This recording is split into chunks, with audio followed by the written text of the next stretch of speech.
Hi, everyone. I'm Adam Spolensky, and I'm the Director of User Experience Research here at GitLab. I want to first say thank you for making time to attend our UX Research Group conversation.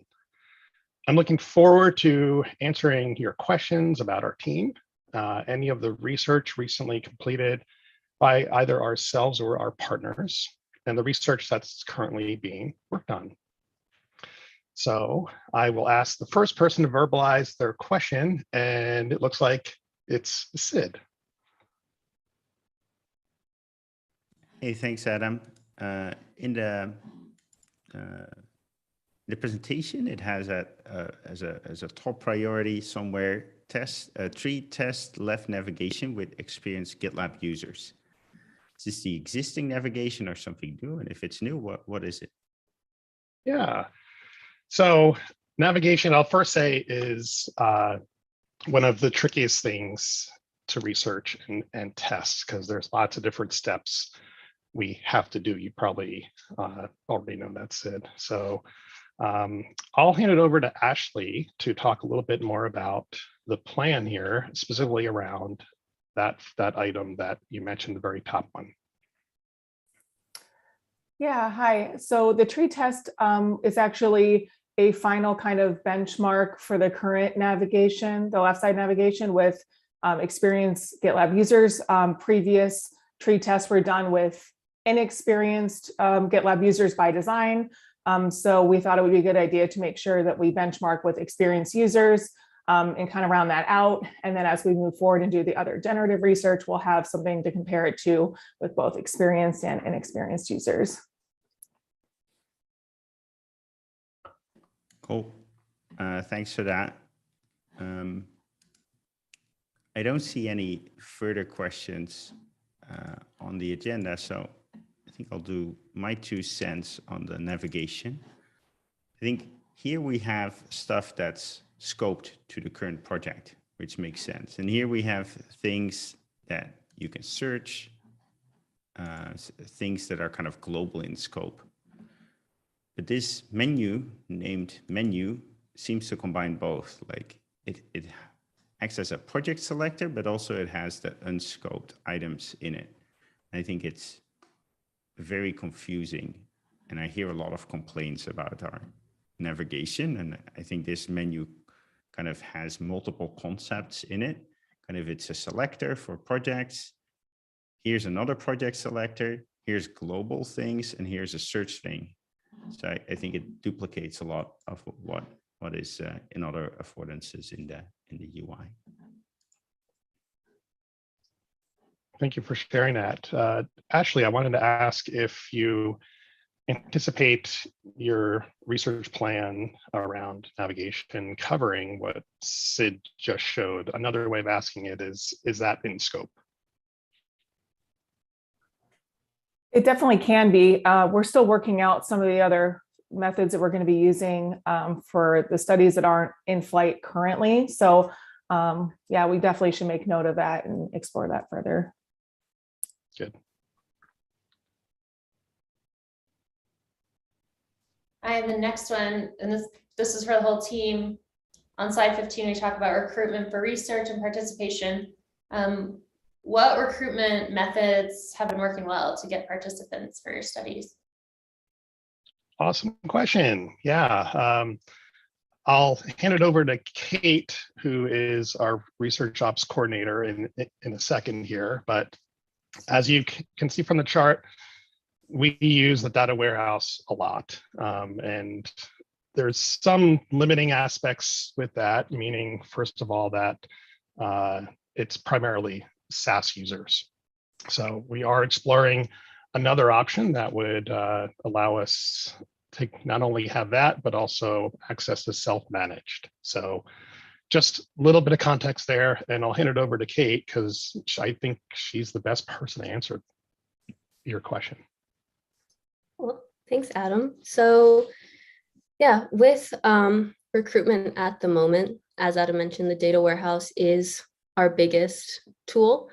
One of the hiccups is probably response rate. So we're having to send a lot of invites out to get the responses that we need. And also our first look panel has had more signups recently, and we do have some self-managed users in there, but the push is to try and get more in there at the moment. And we've also been relying on Respondent. So Respondent has been super helpful for certain persona studies that we don't have a lot of. So like product managers, we just don't have a lot of them in the data warehouse and in first look because we don't typically do a lot of research with them. So that has been pretty helpful in actually targeting those users. But those would be our top methods that are working well right now. But we are trying to find a few more, as Adam mentioned, to close the gap on self-managed users. I hope that answers your question. Nice. Yeah. Is Respondent another recruitment tool that you use? Yeah, it is a research kind of sign-up platform. So there's all kinds of people in there. We've been using it for security studies as well because people are signing up to take part in research there. So it's like having access to a bunch of different panels and people just fill in our screeners. Thank you.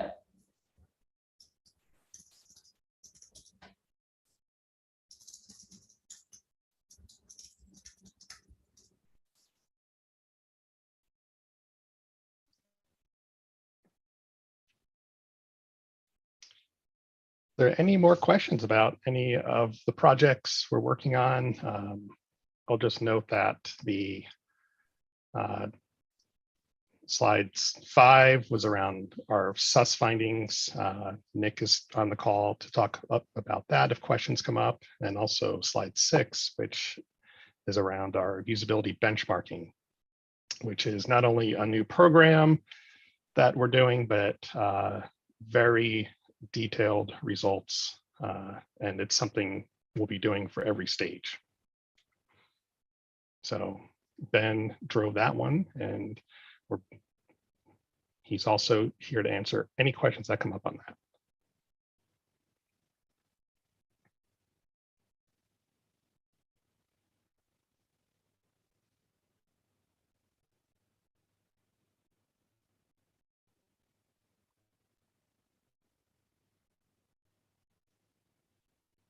Well, I'm not seeing, oh, Marshall might be typing something, if not.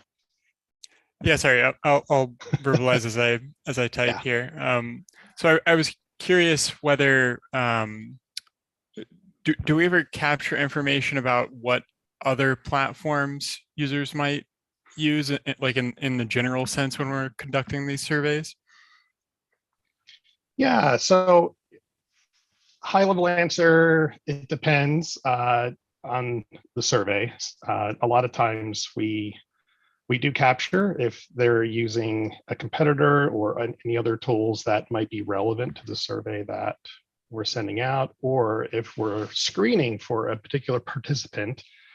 Let's say they use GitLab and they also use one of our competitors for something else. So we capture that too. So really depends though.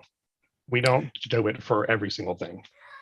Yeah, I guess I was wondering like if it could potentially like help us control like the sus score findings. If people are more familiar with like a variety of DevOps tools, they might like produce like a higher score than someone who's like only used GitLab, for example. So that's kind of what I was thinking. That was the context. Got it. Yeah. Nick, do you mind chiming in a little bit to share if, I can't recall if we screen or capture that kind of detail for sus?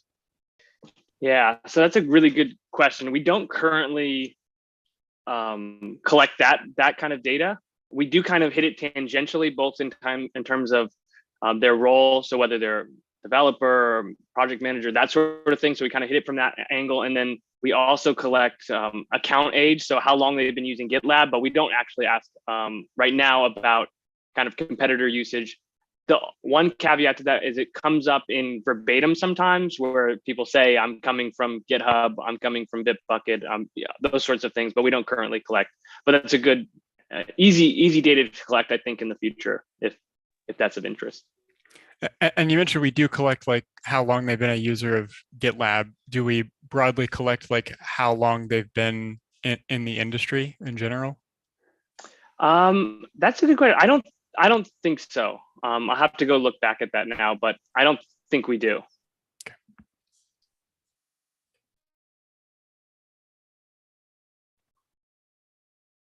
Marshall, I'm curious what, because I like where you're going with this.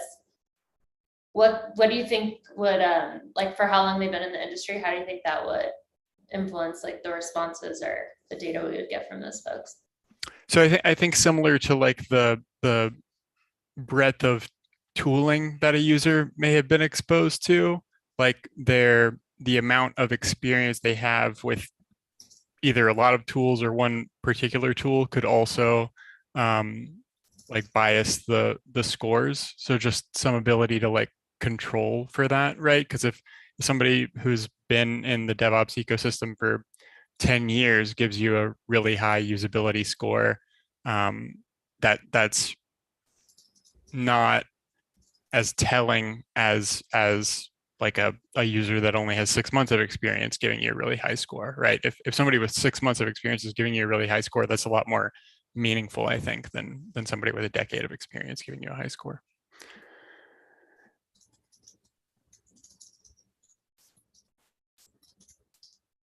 Great. It looks like Erica, you have number 5. Yes, just always the researcher. I was just wondering, Marshall, how you would operationalize experience. But then from your response, it looks like years versus 6 months. Any other breaking points? I think you said 10 years versus 6 months, but what would be the meaningful breaking points from your perspective? I have no idea. I suspect that we'd have to sort of like start to capture some data and then like make a data-driven decision off of that. But yeah, maybe we could probably look at like what Stack Overflow does, because they do a bunch of user studies, and I think they have pretty discrete bins for like level of experience, and that'd probably be a good thing to benchmark against.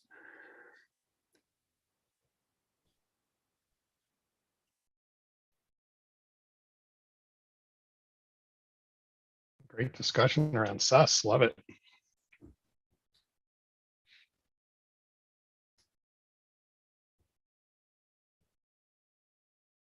Well, it looks like there aren't additional questions. If anything does come up, feel free to add that in the agenda, mention me. I'll be happy to field it. So I want to say thank you again for attending, and have a great rest of your day, everybody.